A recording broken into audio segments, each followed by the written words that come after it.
Since probably the most common and obvious use of distortion is for pumping up the sound of electric guitar and other electronic instruments, for the first half of the course, I'll go through several don'ts involving the tools and techniques that go into sculpting the perfect distorted guitar sound.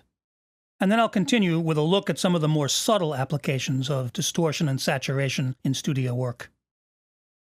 Using a real guitar amp for distortion is a pretty straightforward hookup, especially with the classic vintage amps most prized for their overdrive character. Electric guitars vary in output level by around 6 dB or more, and tone. Humbuckers, for example, are louder but duller than single-coil pickups. So there's often a choice of a normal or bright, or higher or lower gain input, which can also be used to determine how much distortion will be achieved at max, at 10 on the dial. But no matter which input you choose, you'll still get an appropriate amount of overdrive, just a little more or a little less of it. Modern modeled amp simulations, amp sims, do an excellent job of emulating both the quality of distortion and the dynamic response of the real thing. And yes, I know it's not quite the same as being in a room with a real amp, but in playback you wouldn't be able to tell the difference. And anyway, even in the studio, often the player is in the control room while the amp is mic'd up in an ISO booth. Despite a rocky start, amp sims have successfully established themselves in the studio, but they do present extra issues when it comes to getting the guitar signal in properly. A typical amp sim may also include the input options of the real thing, but before you even get that far, you have to address the extra step of getting the signal from the outside world into the DAW without compromise. You'll usually be taking the guitar signal in direct, plugging straight into the DAW interface, and then routing that input in the DAW to the appropriate channel and amp sim for recording. But while any input on a real guitar amp can be counted on to bring the signal in properly, the same is not necessarily true when you plug into an interface.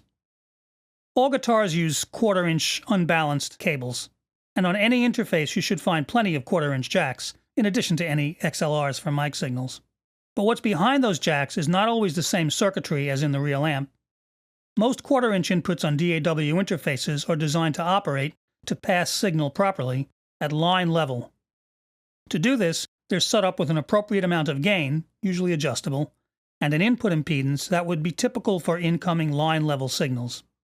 Input impedance governs the electrical transfer of the signal voltage into the input, in this case, into the DAW. Line-level signals would normally be coming in at a high level, and would expect an input impedance in the ballpark of around 10 kiloohms or more.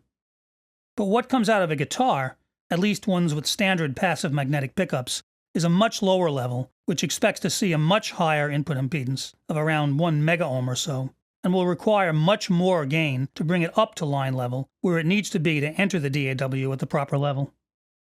Unfortunately, line-level signals and guitar signals both utilize quarter-inch connections, and that's where you can make your first mistake. If you plug that guitar signal into a line-level input, you'll have to boost the gain substantially to get a strong enough signal to drive any virtual amp sim, if the line-level preamp even has enough gain for that. But you'll also potentially bring up any noise and hum or buzz which are often present at the bottom of the guitar signal, especially with single-coil pickups. And if the guitar signal doesn't see a high enough input impedance, the voltage transfer may be compromised, at worst, possibly resulting in a loss of highs, leaving you with a significantly compromised guitar tone before you even hit the virtual amp. To avoid this mistake, you'll need to plug the guitar into a quarter-inch input that's designed specifically for it. If a DAW has this, many do, it'll most likely be labeled instrument, in this case meaning specifically electric guitar or bass.